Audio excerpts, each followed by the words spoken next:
Hijriah 1441. Mudah-mudahan di tahun baru ini kita semua akan senantiasa mendapatkan hidayah dari Allah SWT. Amin ya rabbal alamin. Dan banyak kali kita pada pagi ini sama-sama kita awali dengan baca basmalah. Bismillahirrahmanirrahim. Ustaz Ibu silakan.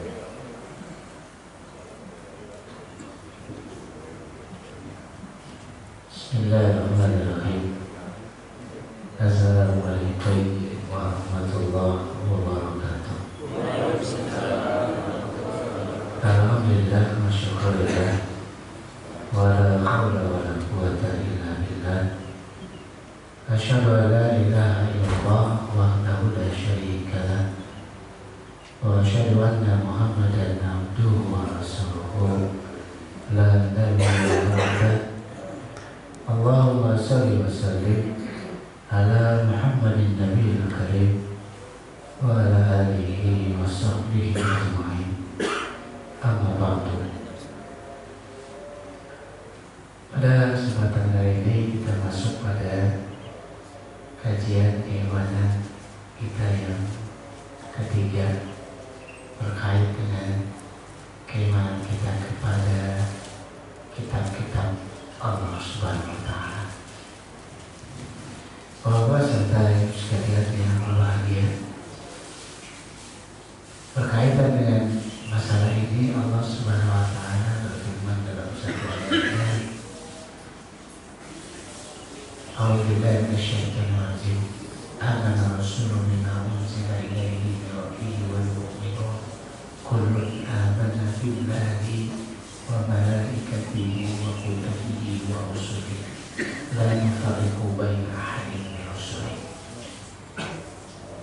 Jadi keimanan kita kepada kitab ini juga merupakan bagian rangkaian dari keimanan kita kepada Allah dan Rasulnya, di mana Allah Subhanahu wa Ta'ala memerintahkan kita untuk mengimani kitab-kitab Allah, bukan saja Al-Quran, tapi semua kitab yang pernah Allah turunkan kepada semua para nabi dan para rasulnya, entah itu Taurat, Zabur, Injil ataupun Al-Quran.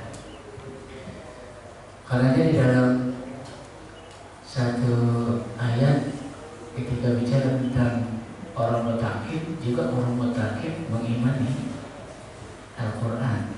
Ketika satu ayat Allah Subhanahu wa Ta'ala berfirman, Alif Lam Mim dzalikal kitabu la raiba fihi hudan lil muttaqin alladzina yu'minuna bil ghaibi wa yuqimuna shalah wa mimma razaqnahum yunfiqun walladzina yu'minuna bima unzila ilaika wa ma unzila min qablik. Salah satunya adalah selain orang muttaqin itu beriman kepada yang gaib, dia menegakkan sholat. Yang lainnya adalah orang muttaqin itu adalah beriman dengan apa yang diturunkan oleh Allah kepada Muhammad dan kepada nabi-nabi yang lain selain Muhammad. Jadi kitab di sini bukan saja Quran, tapi semua kitab yang pernah Allah turunkan. Ini bagian dari keimanan kita. Karena ini urusan keimanan, maka Allah Subhanahu wa Ta'ala di dalam Al-Quran sudah mengungkap jauh sebelum kita bicara tentang banyak hal di dalam Al-Quran. Baru ayat pertama setelah Al-Fatihah, kalau buka dengan Alif Lam Mim, kalimat berikutnya adalah Dzalikal kitabu la raiba fihi. Ini awal sebelum kita bahas Quran, sebelum kita diskusikan Quran, sebelum menjadikan Quran sebagai hudan, Allah Subhanahu wa Ta'ala meminta kita satu hal, la raiba fihi. Jangan kamu ragu terhadap apa yang ada di dalamnya. Kalau dalam kaidah tajwid itu ada tanda 3 titik. Dzalikal kitabu la raib, itu ada 3 titik sebelum dan sesudahnya. Ini bukan salah cetak, tapi memang ini kaidah dalam membaca Quran. Sehingga baca ayatnya itu boleh dipotong di awal sebelum la raiba atau la raiba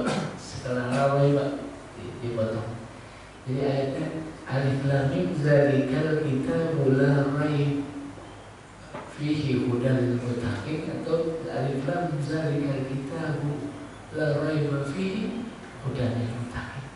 Jadi fihi bisa ditarik ke belakang, fihi bisa ditarik ke depan.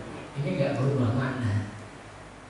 Kalau fihi ditarik ke depan, la raiba fihi itu artinya apa? Nggak ada keraguan di dalamnya. Di dalam itu nggak ada keraguan bahwa semuanya datang dari Allah Subhanahu Wa Taala, bahwa semuanya adalah kebenaran hak. Tapi kalau fihi yang ditarik ke belakang, fihi hudan lil muttaqin. Jadi sampai al-raib kita berhenti, lalu fihi hudan lil muttaqin, di dalamnya ada petunjuk bagi orang muttaqin. Ini berikan gambaran pada kita bahwa Quran itu semuanya petunjuk. Di dalam isinya semuanya petunjuk. Jadi itu bacanya. Jadi fihi boleh ditarik ke belakang, boleh ditarik ke depan. Maknanya nggak merusak, sama esensi. Cuma ya lebih memberikan penekanan. Kalau fihi ditarik ke depan, saya katakan dia memberikan perbuatan bahwa di dalam Quran itu nggak ada keraguan, semuanya datang dari Allah. Bahwa Quran bukan buatan Muhammad, dia bukan rekayasa para sahabat.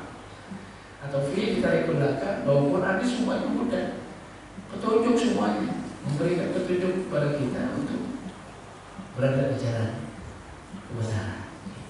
Jadi ini di awal-awal Allah sudah minta kita la raiba fihi, gak boleh ada keraguan. So kalau pakai ragu bahas Quran jadi gak efektif.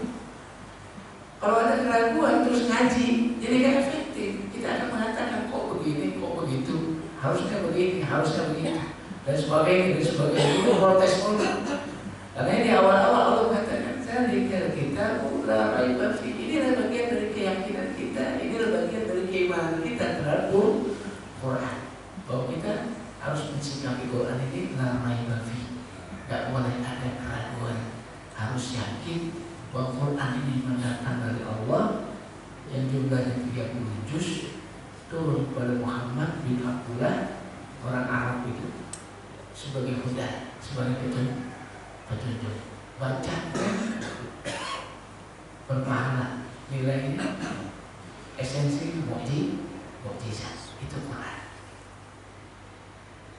Dalam ayat Allah, dalam ayat lain Allah menantang pada siapa yang ragu bahwa Quran ini datang dari Allah, silakan. Wa in kuntum fi raibin mimma nazzalna ala abdina fa'tu bi suratin min misli walau syuhada'akum min dunillah in kuntum shadiqin. Kata Allah, jika kamu ragu bahwa Quran ini datang dari Allah, silakan kamu bikin yang serupa. Silakan kamu bikin yang serupa. Bahkan kata Allah, walau syuhada'akum, ajak semua pakar-pakar kan untuk bikin yang semisal dengan Quran. Apa kata Allah? Fa in lam taf'alu wa lan taf'alu. Fa in lam taf'alu wa lan taf'alu. Yang satu pakai lam, yang satu pakai lan. Ayatnya fa in lam taf'alu wa lan taf'alu. Kalau di bahasa kita susah terjemahinnya. Kalau tafsir itu salah satu tafsir singkatnya mengatakan fa'il lam taf'alu, sesungguhnya kamu nggak akan bisa membuat yang semisal dengan Quran. Buat siapa nih? Buat yang semasa dengan Nabi. Buat semasa buat orang-orang yang semasa dengan Rasulullah SAW. Itu nggak ada yang bisa bikin serupa dengan Al-Quran. Itu juga dengan fa'il lam taf'alu. Lam bukan lam, tapi lam. Mim bukan nun. Fa'il lam taf'alu, sesungguhnya kamu nggak akan bisa membuat semua semisal dengan Quran. Buat siapa? Buat orang-orang yang semasa dengan Rasulullah SAW. Walan taf'alu, lam di sini bukan lam, dikuatin lagi. Walan taf'alu, dan kamu sekali-kali siapapun terus setelah masa kenabian sampai hari kiamat, siapapun orangnya nggak akan mampu membuat semisal Quran. Fa'ilam taf'alu walan taf'alu. Jadi Allah nggak minta kita bikin Quran, Allah langsung promise kamu nggak akan bisa bikin yang semisalnya Quran. Karena dalam Al-Quran kita suka menemukan alif lam mim, alif lam ra, Toha, Yasin, Nun. Itu apa artinya? Ulama-ulama salaf dulu mengatakan ini nggak ada artinya. Ibnu Katsir mengungkap ini gak ada artinya, tapi dia punya fungsi. Fungsinya apa? Ijaz. Dia merupakan tantangan Allah kepada semua orang yang ragu dengan Quran, bahwa Quran ini ijaz, alif lam mim. Dulu waktu saya baca pertama ngaji, saya bacanya alamat, bukan alif lam mim, bukan, tapi alamat. Alamat. Alif lam mim dia huruf. Alif lam mim. Alif lam ro, yasin, toha, nun. Ini mah gak ada artinya, tapi dia punya fungsi. Fungsinya apa? Ijaz, menantang. Menantang kepada siapa? Kepada semua orang yang ragu bahwa Quran ini buatan Allah. Apa nantangnya? Allah mengumumkan alif lam mim, bahwa Quran ini terdiri dari huruf-huruf alif lam mim, alif lam ro, toha, yasin. Terdiri dari huruf-huruf itu yang orang Arab juga tahu persis. Huruf-hurufnya huruf-huruf orang Arab. Tapi Allah mengatakan kalau kamu ragu, silakan kamu bikin yang serupa dengan Quran. Dari huruf-huruf itu, dari huruf-huruf itu. Makanya kalau ada alif lam mim, ada alif lam ro, toha, yasin, itu 90% kalimat kedua, ayat kedua bicara tentang Quran. Langsung bicara tentang Quran. Alif lam mim zalikal kitabu la raiba fihi hudan lil muttaqin, yasin. Ayat keduanya Al-Quran. Langsung ayat kedua toha, tanzilul kitab. Jadi langsung nantang Allah. Quran itu tersusun dari huruf-huruf itu, alif lam mim, alif lam mim, ro, ya, sin, toha. Itu yang 27 huruf. Silakan kamu pikirin serupa dengan Quran kalau mau ragu. Wah, itu datang dari Allah. Jadi alif lam mim memang nggak ada artinya, tapi dia fungsi. Fungsinya adalah menantang, ijazul Quran. Menantang Allah, menantang pada semua orang yang ragu bahwa Quran ini datang dari Allah SWT. Karena ini harus kuat tertanam dalam diri kita.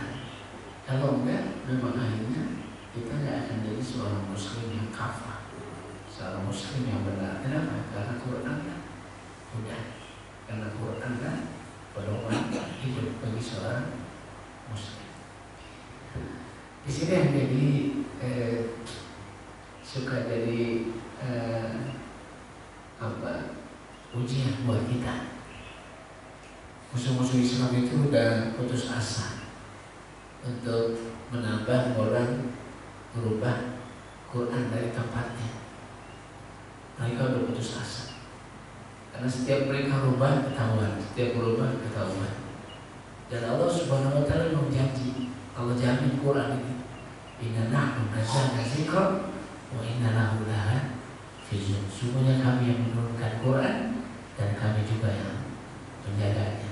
Jadi otentik Quran itu sampai sehari ini nggak akan bisa terkecohkan sampai hari kiamat. Kenapa? Karena ada jaminan dari Allah Subhanahu Wa Taala.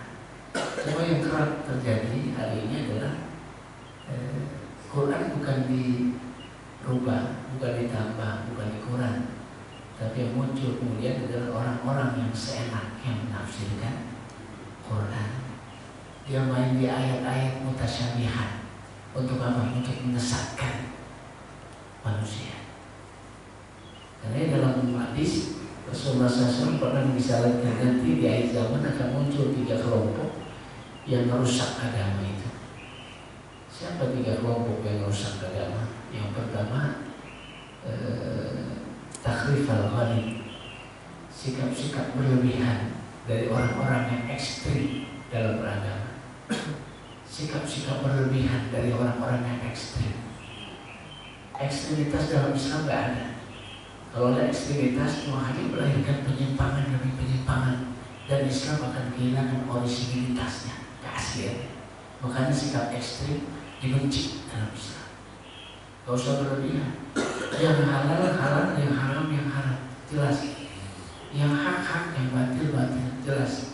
Yang wajib yang sunnah jelas. Semuanya jelas. Jangan yang sunnah jadi wajib. Itu ekstrim. Yang kedua, iktihad al-mubtilin, akan muncul kelompok kedua, yaitu orang-orang yang suka menambah Quran, menambah Islam. Ini kemudian sebenarnya dikenal dengan ahlul bid'ah, orang yang suka bikin sesuatu yang baru di dalam agama ini. Ini juga merusak. Tidak ada bid'ah kecuali merusak originalitas ajaran Islam. Kalau ini marah, kita ikutin bid'ah, maka kita khawatir nanti di hari kiamat kita nggak masuk dalam barisan umat Muhammad. Kenapa? Islamnya Rasulullah beda dengan Islamnya kita. Kenapa? Karena kita nggak ikutin apa yang disunahkan oleh Rasulullah SAW. Ini juga bahaya kelompok yang kedua ini. Nah, kelompok yang ketiga yang disyaratkan oleh Rasulullah adalah takwil al-jahili. Ketika orang-orang bodoh sudah seenaknya menafsirkan Quran, dia sesat dan menyesatkan banyak orang. Nah, ini yang dikhawatirkan. Jadi kalau autentikan Quran nggak ada yang ragu. Yang suka terjadi adalah kaum muslimin suka dikecokkan dengan banyak penafsiran yang justru jauh dari nilai-nilai Quran. Karena sebelum saya lanjut bicara tentang Quran panjang lebar, untuk menambah penguatan terhadap kita, khususnya keyakinan kita pada Quran, maka pada kesempatan kali saya ingin memetakan apa yang dipetakan oleh Ibnu Taimiyah di dalam satu risalahnya. Dia mengatakan umat Islam ini terbagi menjadi 5 kelompok. Kaum muslimin ini terbagi menjadi 5 kelompok dalam mensikapi Quran. Padahal dia orang muslim, tapi menyikapi Quran itu terbagi jadi 5 kelompok. Siapa 5 kelompok itu? Yang pertama, mereka yang dimasukkan dalam kelompok al-ummiyah. Dalam Al-Quran Allah Subhanahu wa taala mengungkap wa minhum ummiyuna la ya'lamuna al-kitab. Mereka itu adalah orang-orang yang tidak mengerti sama sekali tentang kitab suci mereka. Ini siapa? Siapa yang dimaksud dengan wa minhum? Siapa yang disebut dengan mereka di ayat ini? Yang dimaksud di ayat ini, mereka di ayat ini adalah orang-orang Yahudi dan orang-orang Nasrani. Mereka itu tidak mengenal isi kitab suci mereka. Nah, Ibnu Taimiyah memberikan gambaran kaum muslimin hari ini juga banyak yang masuk dalam kelompok ummiyah. Wa minhum ummiyun. Ummi, nggak ngerti, nggak bisa baca, nggak bisa paham, nggak bisa memahami Quran. Baca nggak bisa, paham juga nggak bisa. Ini yang disebut dengan al-ummiyah. Dan sayangnya kemudian kelompok ini mayoritas, sehingga kajian-kajian tentang Quran yang berorientasi pada tajwid biasanya makin hari makin habis jumlahnya.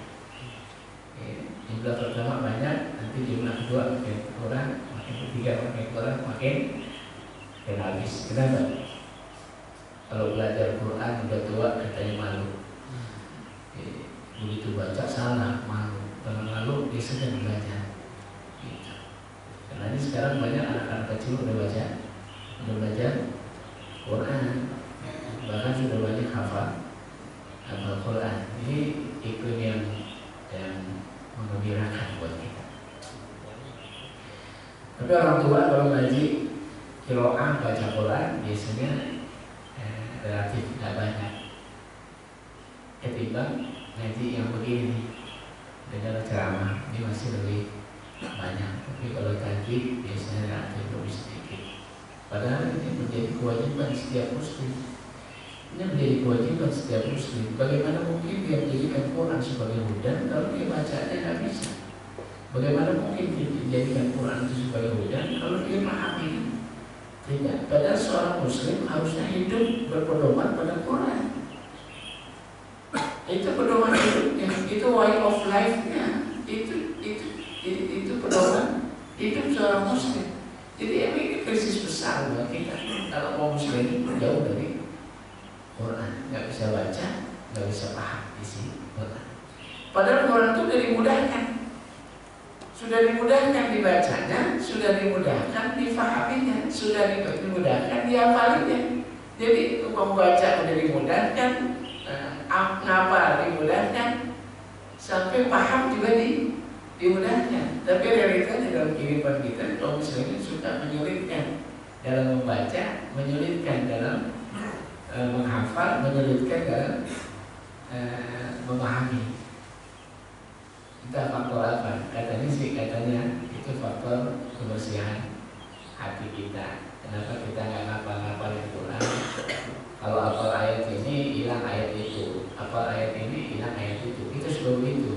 Al-Baqarah kita hafalin ayat pertama, 5 ayat pertama kita hafal. Begitu masuk 6, 10 hafal, yang 1 ke 5 hilang. Jadi 1, 5 udah hafal nih. Terus kita masuk dan 6 ke 10 hafal, 1, 5 hilang. Sampai ada teman saya, Pak Ustadz, jamaahnya bilang, Pak Ustadz, silakan Ustadz suruh saya apa aja dah. Cuma 1, jangan suruh saya 1. Apa itu? Ngapalin Quran. Tuh, masalah benar. Masalah benar. Kenapa setiap dia hafalin 1 ayat, ayat yang berikutnya apa, ayat yang sebelumnya hilang. Ini faktor apa? Kecerdasan. Bukan, dia S1, sarjana hukum, S2 nggak bisa ngapalin Quran. Ternyata faktornya kebersihan hati. Dia sampai mengindikasikan kenapa dia jadi susah ngambil Quran. Itu waktu dia kuliah dulu di Jogja. Ini sedikit ada informasi. Kalau kenapa kita susah baca Quran, susah hafal Quran, susah memahami Quran, baca Quran itu susah. Baru berapa ayat tadi mata kita berapa mata kita rafal. Begitu tuh Quran melek tuh berjam-jam melek tuh, apalagi dekat TV. Melek tuh kuat, tapi udah Quran rasanya rafal banget mata. Cepet gitu. Apa nih Pak? Sedikit aja. Jadi itu kan saya rupanya waktu kuliah dia kos. Dia kalau makan di pinggir jalan di dekat kosannya ada ibu-ibu yang layanin dia di warung kayak warteg kayak kita ini. Dan dia selalu makan daging yang di atas, dia bagian atas ada daging, dia selalu makan itu. Ya makan sekian tahun dia makannya di situ. Suatu saat daging itu nggak ada. Dan dia bertanya, "Kok kemana daging? Nggak ada." Nggak dikirim Den. Dia nanya, emang dikirim ke siapa? Itu kalau ada babi sakit, babi itu sakit lagi. Kalau babi sakit itu dipotong, nah itu dikirim ke warung-warung itu. Nah itu yang dimasak. Jadi selama ini dia makan daging babi sakit. Jadi kenapa dia nggak bisa ngapalin Quran? Dia bisa jadi ini faktornya. Jadi mengalir dan harap di dalam tubuh gerah aja sama Quran. Gitu. Makanya ulama tuh merekap lagi aspek kepribadian dia. Tapi dia berangkat umroh itu mengcover diri dia. Karena setiap tahun dia makan daging babi tanpa diketahui, tanpa dia sadari. Gitu. Daging babinya babi sakit lagi. Babi seger, babi sakit.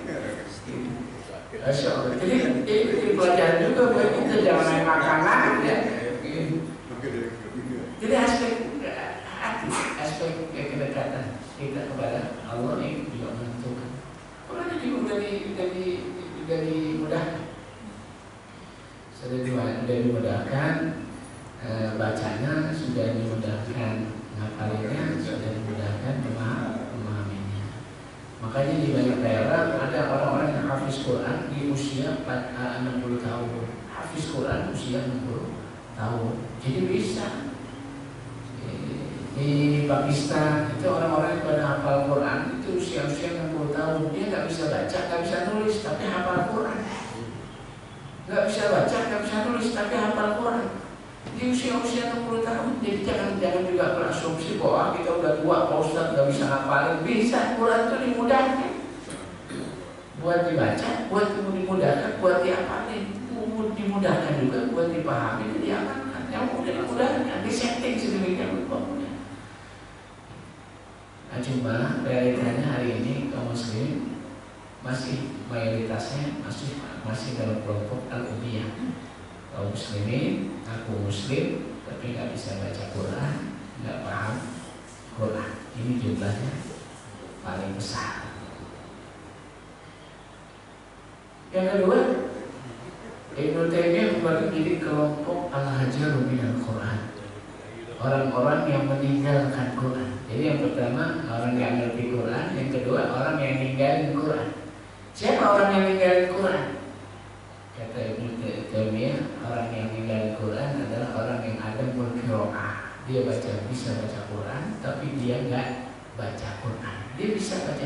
tapi dia nggak rajin baca Quran. Kapan ukuran rajin nggak rajin? Ukuran rajin nggak rajin disebut orang yang meninggalkan Quran atau tidak meninggalkan Quran. Itu ukurannya adalah mengambil hadis Nabi di kitab ini. Ibnu Taimiyah mengatakan kalau ada seorang Muslim yang baca Quran nggak bisa khatam dalam waktu 40 hari. 40 hari nggak khatam, dia termasukkan orang yang nggak rajin baca Quran. 40 hari nggak khatam Quran, dia dimasukkan kepada kelompok orang-orang yang telah meninggalkan Quran. Para sahabat dulu 30 hari paling mentok, 1 hari 1 juz. 1 hari 1 juz itu 1 jam 1 hari dari 24 jam yang Allah berikan. Sebagian dari mereka 3 hari khatam, sebagian dari mereka kebanyakan 1 pekan khatam Quran. Kebanyakan dari mereka 1 bulan 30 hari. Nah kita dikasih dispensasi tambahan 10 hari, 40 hari khatam Quran. Kalau ini nggak bisa, maka orang begini termasuk al-hajaru minal Quran. Orang itu telah meninggalkan Quran. Ini ciri yang pertama. Orang yang ninggalin Quran bisa baca Quran tapi nggak rajin baca Quran. Ukur rajinnya kapan? Ukuran rajin nggak rajinnya kapan? 40 hari khatam Quran. Yang kedua, al-qiraah wa adamul fahm. Dia rajin baca Quran tapi dia nggak paham di sini. Orang kayak begini juga dimasukkan dalam kelompok al-hajaru minal Quran. Orang yang telah meninggalkan Quran. Disebut meninggalkan Quran, iya karena esensi Quran bukan sekedar bacaan. Quran itu hudan, dia petunjuk, dimasukkan bukan dia akalnya, tapi dimasukkan dalam hatinya sehingga menggerakkan orang untuk beramal dengan amal Quran. Sehingga kalau ada orang baca doang dia nggak paham. Ibnu Taimiyah mengatakan dia termasuk orang yang meninggalkan Quran. Rajin baca tapi nggak paham. Hafalan banyak tapi nggak paham. Esensinya nggak sesuai dengan apa yang diinginkan oleh Quran. Dan Quran itu hudan, dia harus dipahami sehingga bisa diamalkan. Sehingga pernah satu saat teman saya itu ngetes karena masjidnya baru, dia nyari imam rawatib buat pimpin jamaah sholat. Akhirnya kita mengundang 9 hafiz Quran dari 3 atau 4 pesantren, 9 hufaz, orang yang hafal Quran. Satu-satu dites sama ustaz ini. Begitu dia baca ayat, dia panjang dia baca di ayat. Lalu dia tanya sama ustaznya, ditanya, ente paham isi ayat yang ente baca? Kata si hufaz tadi, enggak ustaz, enggak paham dia. Ya udah nggak apa-apa, nggak paham. Udah baru satu masih ada 8 karena kita ngundang 9. Yang kedua ditanya lagi, dia baca Quran bagus panjang lebar. Lalu dia tanya, ente paham apa yang ente baca? Enggak bos, nggak paham yang dia baca. Ya apa? Tapi dia nggak paham. Baru 2, masih ada 7. Terus sampai 9-9-nya baca Quran, hafal Quran, tapi nggak paham apa yang dia baca. Ini serius sebenarnya. Di satu sisi kita sudah bergembira banyak orang yang baca Quran, tapi ada satu sisi yang lain, karena ternyata Quran itu sekedar sebuah bacaan, nggak lebih dari itu, bukan dipahami, apalagi diamalkan. Ini kata Ibnu Taimiyah, al-hajaru minal Quran, kelompok yang dimasukkan dalam kelompok orang yang meninggalkan Quran. Nggak rajin baca Quran, rajin baca Quran tapi nggak ngamalin. Al-fahmu wa adamul amal. Yang ketiga, orang yang disebut dengan orang yang telah meninggalkan Quran adalah dia faham isi kandungan Quran tapi dia nggak ngamalin isinya. Ini kata Ibnu Taimiyah, orang yang masuk dalam al-hajaru minal Quran. Dan ini masuk dalam kelompok kedua mayoritas di tengah-tengah kehidupan kaum muslimin hari ini. Yang pertama al-ubiyah, yang kedua al-hajar. Yang ketiga, Ibnu Taimiyah mengelompokkan kaum muslimin dalam mensikapi Quran ini masuk dalam kelompok tanzihah. kelompok tanziah. Siapa kelompok tanziah itu? Kelompok tanziah itu adalah orang-orang yang suka milah-milah Quran, milih-milih Quran. Ayat yang suka diambil, ayat yang nggak suka dibuang. Yang sesuai dengan hawa nafsunya dipakai, yang nggak pakai hawa, yang nggak sesuai dengan hawa nafsunya ditinggal. Dia nggak ngambil Quran secara kafah. Nu'minuna biba wa nakfuruna biba. Beriman pada sebagian, kufur pada sebagian yang lain. Padahal orang kayak begini kata Allah, ulaika kafiruna haqqan. Orang yang kayak begini adalah orang yang sebenar-benarnya kafir kepada Allah Subhanahu wa taala. Karena mengingkari satu ayat saja di dalam Al-Qur'an itu sama saja mengingkari semua ayat di dalam Al-Qur'an. Makanya ini maaf ibu-ibu ini. Kalau ada yang nggak berkenan dengan ayat-ayat di Quran itu jangan diingkari. Diterima aja dulu sebagai keyakinan kita dalam Quran. Karena nggak mungkin Allah mendiskreditkan perempuan atas laki-laki. Nggak mungkin Allah Subhanahu wa taala memilih-milih buat laki-laki bagus, buat perempuan enggak. Semuanya baik buat umatnya. Cuma kalau hari ini belum terasa baik, ya nggak apa-apa. Mungkin besok-besok baru baik rasanya. Gitu. Apa itu? Waris itu laki-laki 2, perempuan 1. Wah, ini Allah nggak adil. Gitu. Laki-laki 2, perempuan 1. Adil itu nggak selalu harus sama, karena adil itu kullu syai' fi mawdi'ihi. Adil itu adalah menempatkan segala sesuatu pada tempatnya. Sehingga anak kita yang SD, mungkin kalau lihat dia sekolah kita kasih 10.000, 5.000 sampai 10.000 anak SD. Ntar kakaknya yang SMA kita kasih 5.000 juga, adil sama dengan adiknya, nggak adil begini. Kakaknya 20.000, kenapa? Anak SMA, buat 20 syai' fi mawdi'ihi, menempatkan segala sesuatu pada tempatnya, itu adil. Jadi adil itu nggak selalu sama. Jadi kalau laki-laki 2, iya, kenapa? Karena laki-laki itu mas'ulun, laki-laki itu pemimpin keluarga, dia pemimpin, dia imam di keluarga, dia yang tanggung jawab terhadap anak dan istrinya. Dikasih 2, wajar. Istrinya 1. Kalau dia mau 2, entar kalau suaminya dapat warisan, dapat 2 tuh suaminya. Gitu. Suaminya dapat 2 tuh entar kalau dia suaminya dapat warisan. Tapi kalau kita yang dapat warisan dapat 1. Kenapa? Karena waktu kondisi filmodi menempatkan segala sesuatu pada tempatnya. Yang begitu. Jadi jangan merasa dimarginalkan. Yang lebih terasa lagi adalah laki-laki itu boleh poligami, perempuan tidak boleh poliandri. Poliandri nggak boleh, nggak ada. Dalam Islam nggak ada. Poligami ada. Keran itu dibuka oleh Allah dalam Quran. Masna wasulasa waruba. Fa in ta'dilu fawahidatan. 2. Masna itu bukan 2 sebenarnya, 2. Jadi udah 4. Masna waruba itu bukan 3, tapi 3. Sulasa itu bukan 3, tapi 3 dari segi bahasa. Waruba itu bukan 4, tapi 4. Maka banyak kiai-kiai istrinya lebih dari 4. Kenapa? Pertamanya udah 4, tambah 6, tambah 4 lagi, 4 tambah 6 udah 10 tambah 8, 18. Banyak kiai kita dulu istrinya sampai 10, anaknya di mana-mana banyak.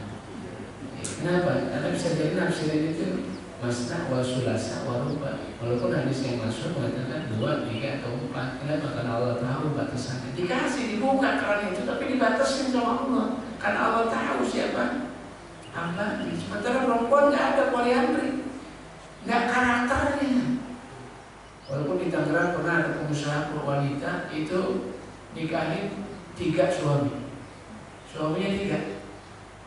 Karena merasa duitnya banyak, dia nikah dengan 3 suami, ditaruh di hotel, kamar 1, kamar 2, kamar 3. Dia tanya, Bu, itu gimana, nggak boleh? Udah, kalau saya senang main 1, ya udah saya di 1 aja udah. Kalau saya senang di 2 ya jadi kedua, kalau dia senang 3 dia senang 3.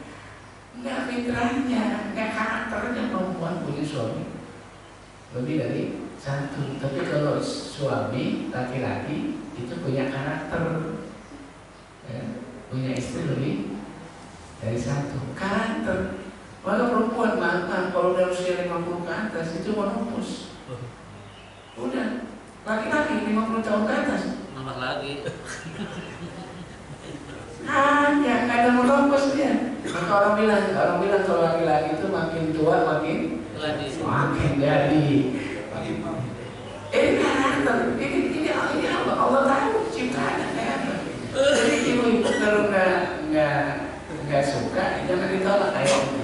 Karena bisa jadi sekarang nggak tepat, tapi nanti dia di satu waktu poligami itu jadi kebutuhan bagi sebuah masyarakat. Ketika jumlah laki-lakinya lebih sedikit dari jumlah perempuan, maka poligami itu bisa jadi solusi. Hari ini belum tentu, mungkin enggak. Bapak itu iya, tapi bapak itu enggak. Jangan karena bapak itu poligami terus bapak yang itu ikut-ikut juga poligami, enggak.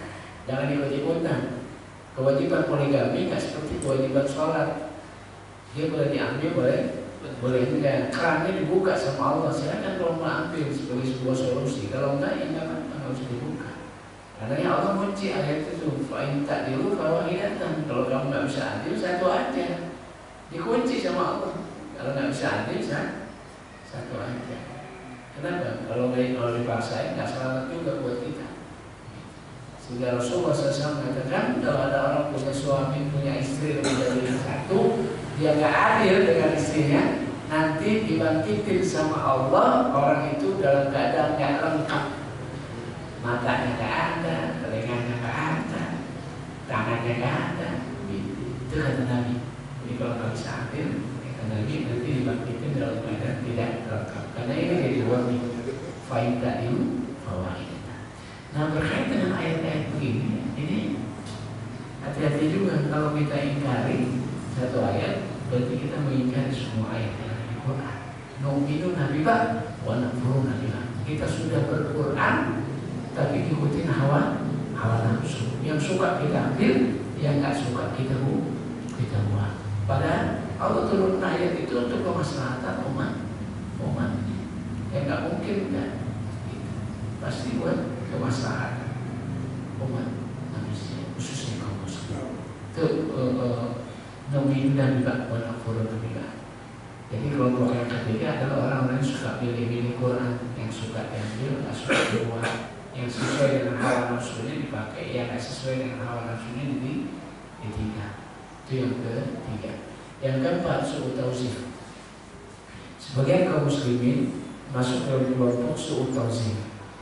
Apa itu su'u tauzif? Su'u tauzif itu adalah kaum muslimin mensikapi Quran dalam sikap yang paling buruk, nggak proporsional. Kayak apa? Jadi Quran sebagai jimat, isim-isim. Gitu.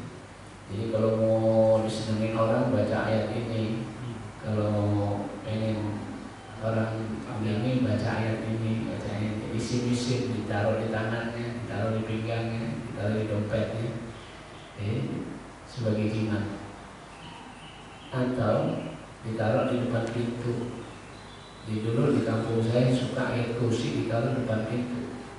Ayat kursi ditaruh depan pintu. Kenapa? Karena biar rumahnya nggak dimasukin setan. Gitu. Tidak salah sih sebenarnya. Cuma masalahnya adalah setan nggak selalu lewat pintu depan. Dia bisa lihat itu di belakang. Ayat kursi dipasangnya di pintu belakang. Depan belakang kita pasang poster dia. Masalahnya setan nggak sopan juga, dia bisa lewat jendela. Itu rumah bisa ditempel ayat kursi semua. Masalahnya emang bukan suruh pasang ayat kursi, yang disuruh adalah baca Al-Baqarah. Itu yang sunahnya, baca Al-Baqarah. Gak ada satu rumah yang dibaca di dalam surat Al-Baqarah, maka setan akan lari terbirit-birit. Saking takutnya dengan surat Al-Baqarah. Di riwayat yang lain, tidak ada satu rumah dibaca surat Al-Baqarah, maka 3 hari 3 malam setan tidak akan masuk ke dalamnya. 3 hari 3 malam. Cuma baca Al-Baqarah ini jangan 3 hari sekali. Tentang 3 hari baca Al-Baqarahnya 3 hari. Enggak, ini memberikan penguatan bahwa syaitan ini nggak pernah syaitannya begitu takut dengan surat Al-Baqarah. Jadi yang disunahkan baca, bukan pasang. Walaupun untuk estetika, ya lebih bagus baca masang ayat kursi, ayat Al-Fatihah di rumah kita daripada masang yang lain.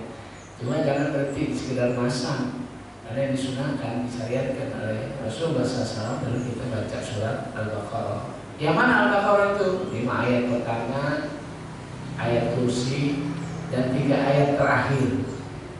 Ini dari wirid habis subuh dan habis maghrib. Ini dari wirid yaumiyah dianjurkan oleh Rasulullah SAW untuk kita baca. Kenapa? Karena ini surat perlindungan. Sebagian mengatakan Al-Baqarah yang mana? Hulu Al-Baqarah semuanya 2 juz lebih. Baca Al-Baqarah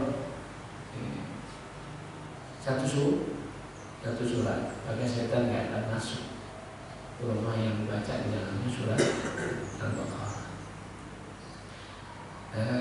2 juz lebih kali ya, Al-Baqarah itu. 2 juz. Itu disunahkan. Jadi kalau sekarang ada yasinan, teman-teman di besok-besok kita bikin Al-Baqarahan. Al-Baqarahan. Ya Ustaz, lama banget Al-Baqarahan. Kalau yasin kan sebentar. Al-Baqarah itu kalau dibaca bisa 2 jam. Karena 2 juz lebih, 1 juz saya 1 jam. Makanya orang nggak banyak paham. Tapi ini yang disyariatkan. Jadi bukan dipasang, jadi isi-isi, jadi jimat atau yang lain. Ini jauh dari apa yang diinginkan oleh Allah dan Rasulnya. Ini yang disebut dengan subuh tauhid. Itu yang keempat. Dan yang kelima adalah mahir bil Quran. Ini kelompok yang paling susah, paling langka, paling jarang. Siapa dia? Orang yang mahir dengan Quran. Kalau yang keempat ini lebih pada kelompok-kelompok yang tercela. Yang terakhir justru kelompok yang terpuji. Siapa dia? Mahir bil Quran. Orang yang mahir dengan Quran. Siapa sih orang yang mahir dengan Quran? Yang pertama, dia baca, bacaannya bagus dan benar. Dia hafal, dia faham, dan dia ngamalin Quran. Itu yang disebut dengan mahir bil Quran. Jadi disebut mahir bukan sekedar bacaannya bagus dan benar, tapi dia juga hafal, dia juga faham, dan dia ngamalin isi Quran. Itu yang disebut dengan mahir bil Quran. Nah, ini jarang. Ini jadi kelompok yang langka hari ini, karena memang kebanyakan kaum muslimin jauh dari nilai-nilai Quran. Orang yang mahirun bil Quran itu nanti di akhirat Allah akan masukin ke dalam surga. Dengan siapa? Ma'asafalatil kiramil bararah, dengan makhluk, dengan hamba-hamba Allah yang mulia, ditempatkan di tempat yang terpuji, orang yang mahir bil Quran. Tapi orang-orang yang terbata-bata baca Quran, pengen jadi orang mahir tapi masih terbata-bata, ini juga Allah dihargai. Allah hargai orang yang terbata-bata baca Quran. Harganya gimana? Allah akan berikan setiap huruf itu dua pahala. Jadi yang terbata-bata jangan putus asa juga. Kenapa? Terbata-bata aja Allah berikan ajroni, Allah berikan 2 kebaikan setiap hurufnya. Wa huwa yata'ufi. Dan ada orang yang ta'ufi, bacanya terbata-bata, lahu ajroni, kata Nabi. Bagi mereka 2 kebaikan. Salah satu penafsirannya 2 kebaikan itu adalah satu setiap huruf Allah ganjar dengan kebaikan. Yang kedua, terbata-batanya aja juga kebaikan. Karena apa? Karena dia sungguh-sungguh belajar Quran. Terbata-batanya itu sebagai sebuah kebaikan. Apalagi mahir bil Quran. Ini kelompok yang kelima. Tapi ini kelompok yang jarang. Tapi ada. Baik. 5 kelompok ini terserah kita mau ada di mana. Ada di Ummiyah, ada di Al-Rajal minal Quran, ada di Tanziah, ada di su'ut tausif atau di mahirul bil Quran. Kalau ada sifat 4 sebelumnya, maka mari pengajian ini kita jadikan sebagai titik tolak awal untuk keluar dari 4 kelompok yang tercela menuju pada mahirul bil Quran.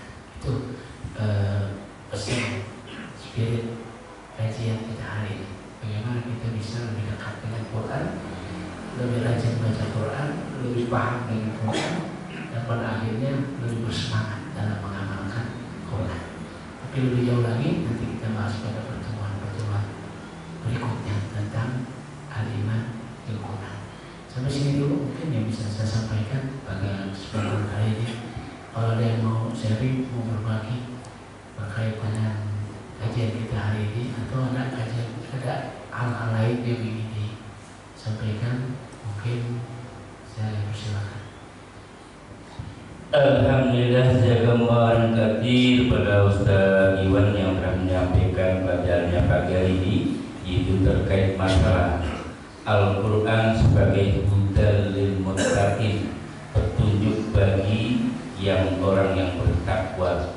Dan kita bersyukur bahwa di masjid kita ini masih ada talaki baca Al-Quran berdasarkan tajwid yang benar, dan peminatnya masih cukup banyaknya. Alhamdulillah. Turun ya, walaupun sudah turun tapi masih banyak. Alhamdulillah. Mudah-mudahan yang masih konsisten belajar talaki, membaca Al-Quran berdasarkan tajwid yang benar, senantiasa mendapatkan petunjuk Allah SWT. Langsung saja saya singkat jawab satu.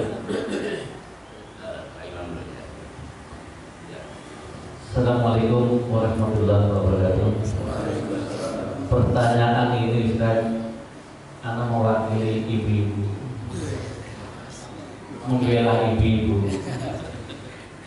Apakah termasuk yang kita ini tidak disukai Allah kalau kita ini mengingkari ayat-ayat poligami?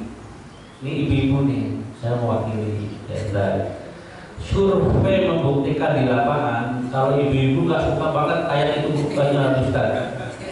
Ya. Tetapi yang paling suka banget ayat tersebut, survei membuktikan di lapangan, karena kita berteman kan banyak, Padang, Jawa, Sunda lah ya, kalau yang lain-lain nggak usah disebutin saja. Yang memakai ayat itu Ustaz, yang paling banyak adalah orang Padang. Survei membuktikan poligami dipakai. Mohon maaf, saya Padang ya, saya orang Padang juga. Jadi saya belum memakai ayat tersebut. Apakah itu termasuk ibu-ibu itu termasuk yang tidak disukai? Oh iya, ya saya Padang tapi Jawa, ya nggak apa-apa. Jadi kalau di lapangan tersebut yang paling banyak memakai ayat tersebut itu adalah orang Padang, apalagi di pasar. Ya, survei membuktikan. Dikarenakan kalau pulang ke Padang istrinya 2, udah luar biasa kita. Tapi kalau ke Jawa belum. Jadi saya belum berani memakai ayat tersebut. Tolong dijelaskan Ustaz. Assalamualaikum warahmatullahi wabarakatuh. Kalau Pak Imam belum ketahuan.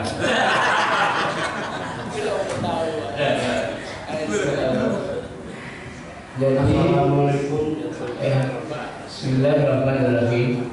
Jadi beda memang orang yang belum melaksanakan karena belum sanggup, dengan orang yang belum melaksanakan karena mengingkari ayat Allah. Kalau belum sanggup itu sisi lain. Saya belum sanggup Pak Ustadz, ya nggak apa-apa belum sanggup. Karena kalau urusan ketaatan itu memang manusia tahu sesanggup dengan apa yang kita sanggup. Walaupun kalau larangan itu nggak ada manusia tahu. Kalau larangan itu harus ditinggalin totalitas, nggak manusia tahu kalau larangan. Terus jangan minum khamar, sesanggup kamu lah. Jangan minum khamar. Nggak ada minum khamar itu udah larangan total, nggak pakai manis tertentu. Tapi kalau ketaatan itu manis tertentu. Kenapa? Karena kemampuan kita berbeda. Ada orang bisa sholat malam, ada orang nggak bisa sholat malam. Makanya sholat malam jadi sunnah. Ada yang sholat malam ke 11 rakaat, ada yang 2 rakaat. Silakan aja, manis tertentu dengan kesanggupan kamu. Nah, kalau poligami belum sanggup, ya nggak apa-apa. Sekarang belum sanggup, besok kali baru sanggup, kan beda. Beda dengan kalau ada orang yang melaksanakan amal itu karena mengingkari. Kalau mengingkari jatuhnya kafir, kufur, gitu. Karena sebelum dia mengingkari harusnya dipelajari dulu konsep poligami itu dalam Islam. Kenapa Allah membolehkan poligami? Kenapa Rasulullah berpoligami? Apa sebenarnya hikmah di balik poligami? Apa kebaikan poligami buat perempuan dan sebagainya dan sebagainya? Kaji dulu sebelum mengingkari ayat poligami. Ini yang saya sarankan, pelajari dulu. Di kita maaf ibu-ibu, bukan ibu-ibu sini, ibu-ibu sorangan. Di sini mah ikhlas. Ada ibu-ibu di sini, saya nggak ada pengalaman itu, tapi di ibu-ibu sana saya ada pengalaman itu.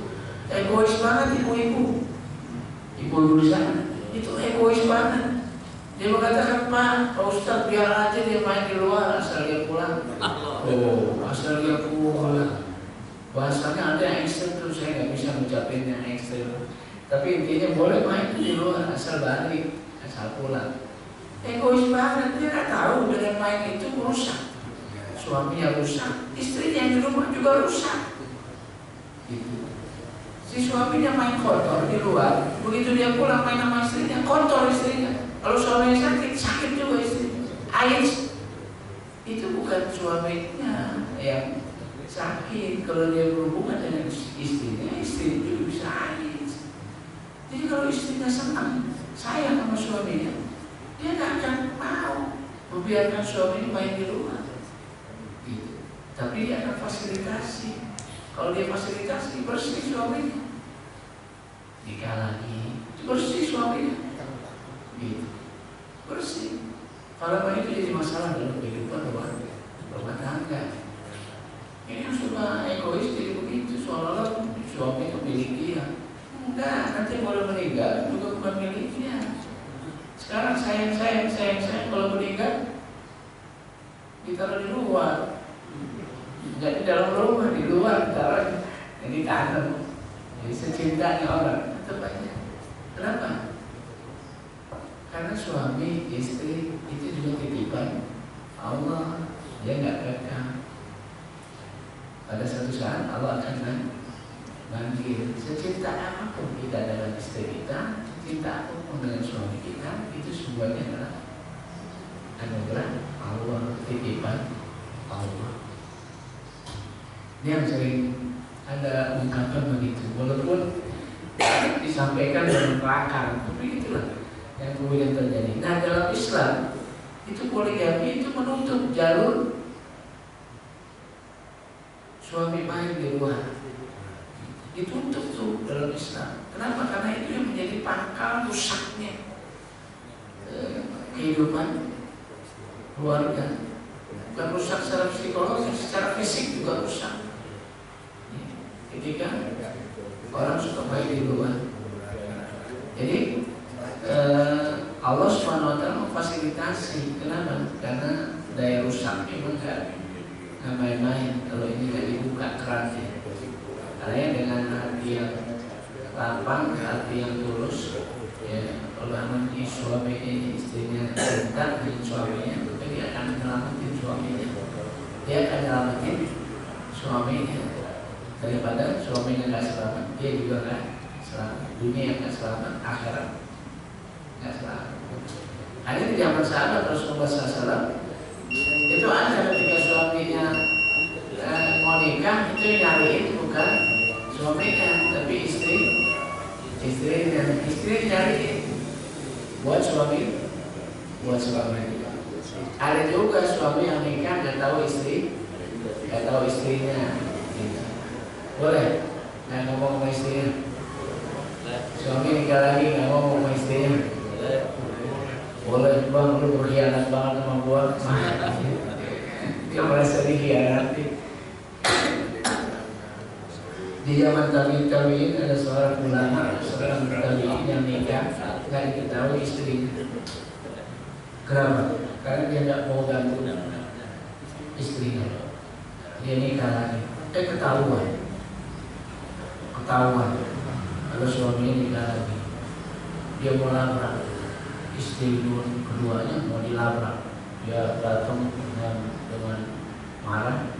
Begitu lihat istrinya yang kedua, dia diam. Jadi marah. Kenapa? Istri yang kedua gak lebih cakep daripada dia. Oh, istri yang kedua itu gak lebih cakep dari dia. Begitu dia ke rumahnya gak lebih cakep dari rumah dia. Akhirnya muncul iba. Kasihan. Setiap pagi istri pertama naruh makanan serantang, berlapis-lapis, ada nasi, ada apa lengkap kalau model kita. Setiap pagi ada di depan pintu istri keduanya, tanpa diketahui siapa yang naruh makanan setiap pagi. Itu yang naruh istri pertama buat istri kedua. Kenapa? Karena nggak mungkin suaminya mengkhianatinya. Karena ternyata dilihat suami istri yang kedua kan lebih cakep. Kalau bikin kesel istri kedua lebih cakep. Udah cakep, lebih muda lagi. Katanya mau nyelamatin wanita-wanita ini lebih banyak dari laki-laki. Tapi yang dinikahin usia 21 tahun. Jangan itu kali yang dinikahin. Kalau yang mau dinikahin juga usia 40 tahun.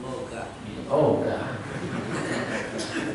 Yang dinikahin hampir sama dengan anak nomor 1 dari dia, bahkan lebih tua dari anak pertama itu lebih tua dari istri keduanya. Kalau begini bukan nyelamatin, kalau begini syahwat namanya. Jadi lihat konteksnya juga. Walaupun sah-sah aja boleh, karena syahwat juga salah satu alasan kenapa poligami itu dibolehkan.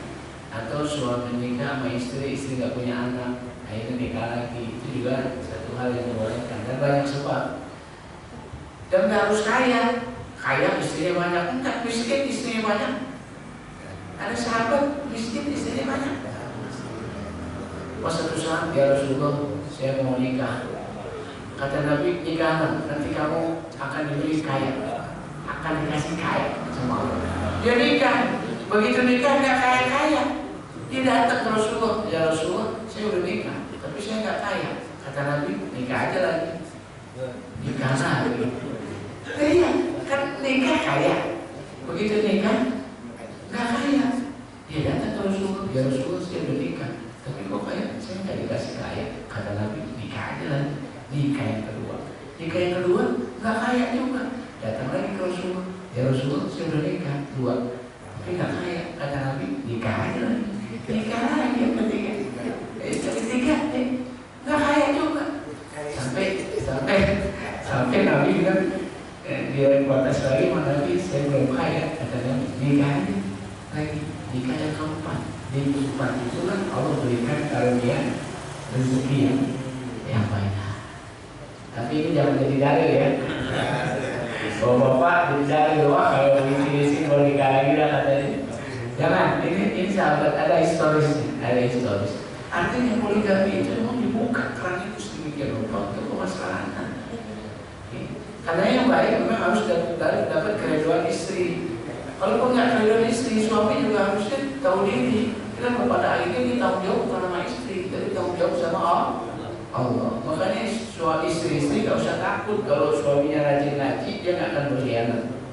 Dia lebih takut pada Allah daripada takut sama istri. Takut sama istri bisa dibohongin istri, tapi kalau takut sama Allah nggak bisa dibohongin Allah. Karena kalau punya suami yang rajin ngaji, aman kan? Dia nggak takut sama saya, kata istri, tapi dia takut sama Allah. Gitu. Makanya ibu-ibu ajak suaminya ngaji.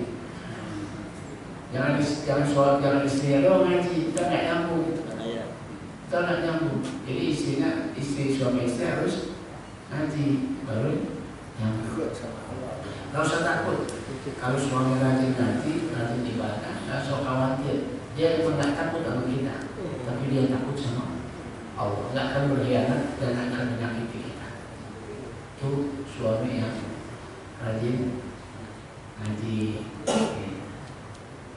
Ya, memang dia bukan tanggung jawab sama istri tanggung jawab sama suami. Tapi kalau suami nggak tanggung jawab sama istri, tanggung jawabnya sama siapa? Sama Allah.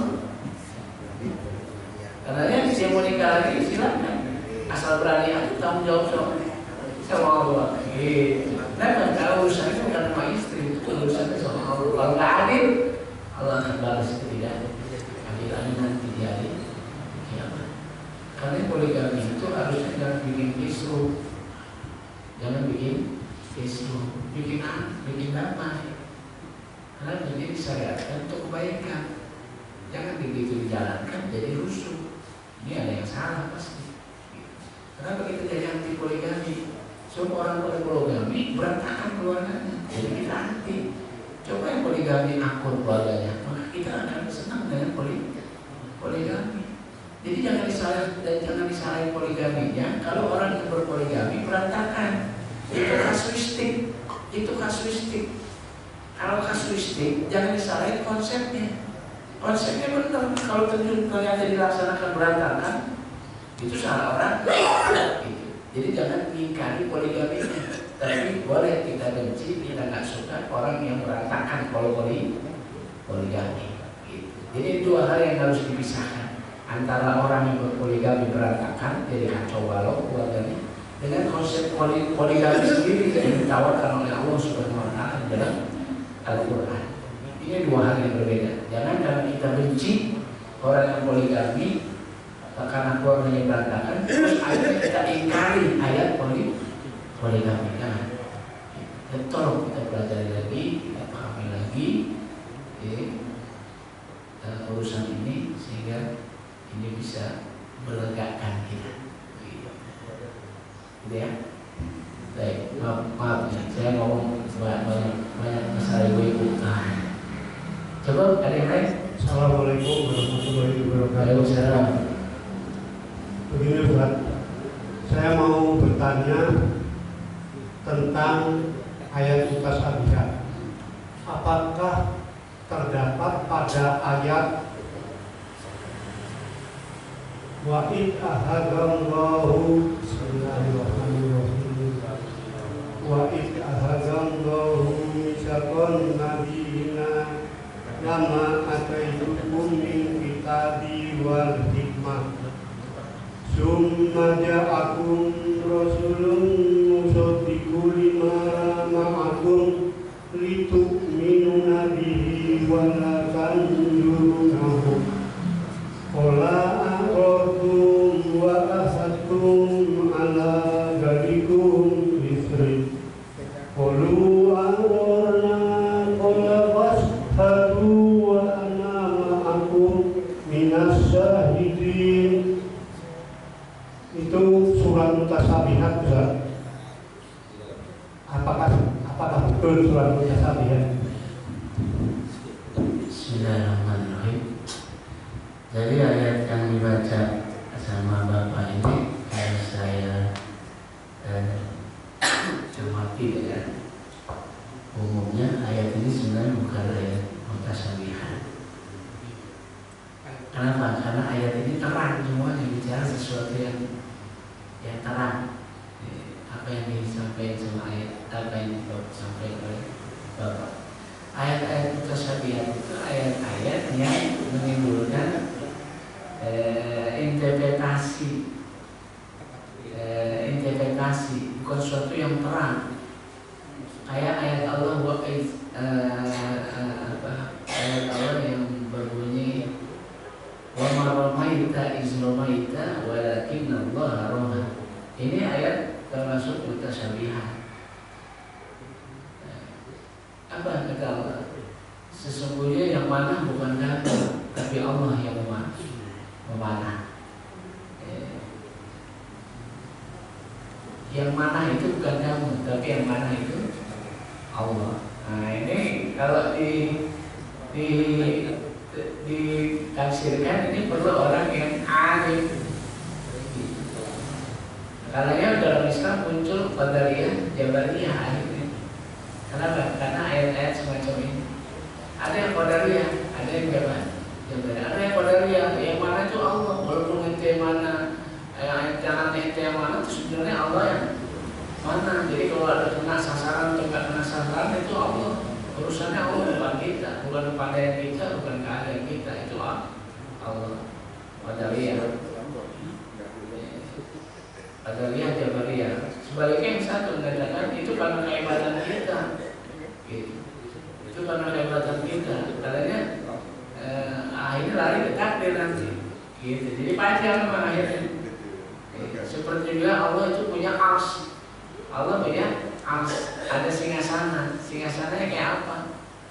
Laisa kamitslihi syai'un. Gak usah dipikirin. Kenapa? Karena pasti beda, ya. Yang ada begitu terbenak di benak kita, berarti itu bukan singgasana Allah, pasti. Allah punya tangan, ya Allah, fawqa'idin. Tangan Allah di atas tangan mereka. Allah punya tangan, tangannya kayak apa? Laisa kamitslihi syai'un. Tapi ada yang menyembah tangan Allah kayak kita, tangannya 5, cuma dia gede tangannya. Gitu. Nah ini yang disebut sebagai ayat-ayat tentang tasyabihah. Kalau salah-salah nafsirin jadi sesat. Nah, itu. Ada seorang pencuri di zaman Utsman bin Affan, di zaman Umar bin Khattab. Ketika dia mencuri, dia dipotong tangan. Tapi habis itu Umar nyambuk 30 cambukan. 30 cambukan. Kenapa Umar nambahin 30 cambukan? Itu karena ucapan dia. Apa ucapan dia? Ya Umar, saya mencuri ini udah takdir dari Allah. Takdir dari Allah. Jadi yang mencuri sebenarnya bukan saya, tapi Allah. Jadi mengatasnamakan Allah, mencuri mengatasnamakan Allah, dicambuk 30 kali kawan. Kalau Umar. Jadi kalau Allah nggak takdirin, saya nggak akan mencuri karena Allah takdir Allah, maka saya mencuri. Jadi mencuri mengatasnamakan Allah. Jadi begini akhirnya. Jadi sesat. Segala sesuatu itu semuanya karena Allah, bukan karena kita. Makanya nggak usah pikirin, kita jalanin aja. Itu semuanya atas kehendak Allah. Tapi yang satu lagi mengatakan itu atas kehendak kita. Allah cuma mengiyakan apa yang kita usahakan. Yang satu mengingkari Allah sama sekali, yang satu menghadirkan Allah secara total tanpa memberikan perhatian pada usaha-usaha kita sebagai manusia. Dua-duanya ekstrim. Dua-duanya ekstrim.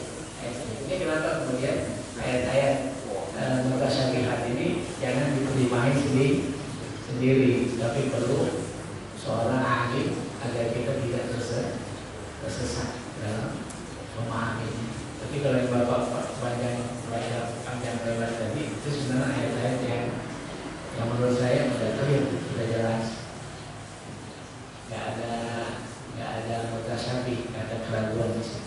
Dan mayoritas ayat-ayat di Quran adalah muhkamah, terang, nggak perlu penafsiran yang berlebihan, kita bisa paham. Sedikit sekali ayat-ayat yang mutasyabihat. Tapi kan saat ini kan posisi Nabi sedang diwafatkan. Iya. Makanya mutasyabihat saya artikan mutasyabihat. Iya.